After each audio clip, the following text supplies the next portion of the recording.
2023년 3월 16일 말씀 사무엘상 23장 15절에서 29절.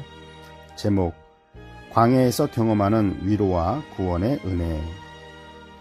하나님의 뜻을 알면 순종이 쉬울까요? 어려울까요? 쉽다고 하시는 분은 확실히 하나님의 뜻을 알게 됐으니 쉽다라고 하십니다. 그럼에도 불구하고 하나님의 뜻을 알아도 어렵다고 대답하시는 분들도 계십니다. 하나님의 뜻을 모르면 몰라도 알면서도 어려운 것은 왜일까요? 다윗이 사울왕을 이어서 이스라엘의 왕이 된다는 것이 하나님의 뜻이라는 것을 사울왕도 알았고 그의 아들 요나단도 알았습니다. 하나님의 뜻을 아는 아버지와 아들의 반응은 완전히 반대로 나타납니다. 아버지 사울왕은 하나님의 뜻을 어기고 다윗을 죽이려 했고 아들 요나단은 하나님의 뜻에 순종합니다. 요나단의 순종은 왕의 자리를 욕심내지 않고 왕의 자리를 내려놓는 것에서 멈추지 않았습니다. 적극적으로 하나님의 뜻이 이루어지도록 순종했습니다. 그의 첫 번째 적극적인 순종은 아버지 사울왕으로부터 다윗의 생명을 지켜주는 것입니다. 그의 두 번째 적극적인 순종은 사울왕을 피해 도망다니는 다윗을 위로하고 소망을 갖도록 도와주는 것입니다. 다윗이 십광야 숲에 숨어 있을 때 요나단은 다윗을 만나 하나님께서 너를 왕으로 세워주실 것이니 두려워하지 말라고 했습니다. 하나님의 뜻이 이루어지길 원합니다라고 기도하는 사람들은 많지만 하나님의 뜻이 이루어지도록 적극적으로 순종하는 사람은 많지 않습니다. 하나님이 찾으시는 사람은 적극적으로 하나님의 뜻이 이루어지도록 힘쓰는 사람입니다. 예배의 자리에 있는 것으로 만족하지 않고 예배의 자리에서 하나님께 신령과 진정으로 드리는 예배가 되도록 준비하고 정성을 다하면서 하나님께서 주실 은혜를 사모하는 사람입니다. 하나님께 받은 사랑을 주변으로 흘려보내는 사람입니다. 깨닫게 된 하나님의 말씀 따라 살아갈 뿐만 아니라 그 말씀을 주변 사람들에게 흘려보내는 사람입니다.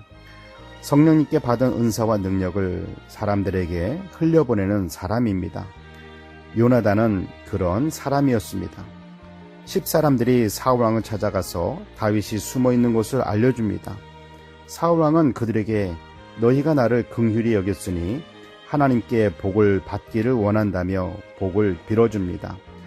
하나님의 뜻을 거역하는 사울왕이 하나님의 사람 다윗을 고발하는 십사람들을 위해 하나님께서 복을 주시길 원한다는 말이 너무나 황당하고 웃깁니다. 기도의 능력은 말에 있지 않습니다. 불순종하는 사람의 기도에 무슨 응답이 있을까요? 그러한 사람들은 하나님께 복받기를 생각도 하지 말아야 할 뿐만 아니라 하나님의 징계만 있음을 믿어야 합니다. 하나님께 순종하는 다윗은 하나님의 사람 요나단으로부터 위로를 받고 도움을 받습니다. 십사람들의 고발과 사울왕의 위협이 있었으나 하나님께서 블레셋 사람들을 공격하게 하셔서 사울왕이 다윗을 찾는 것을 멈추고 돌아서도록 하십니다.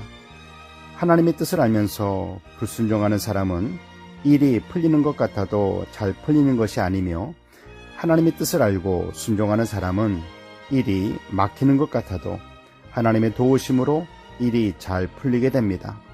지나온 날들을 돌아보니 그때마다 하나님의 도우심의 손길이 하나님의 사람들을 통해서 있었음을 고백하게 됩니다.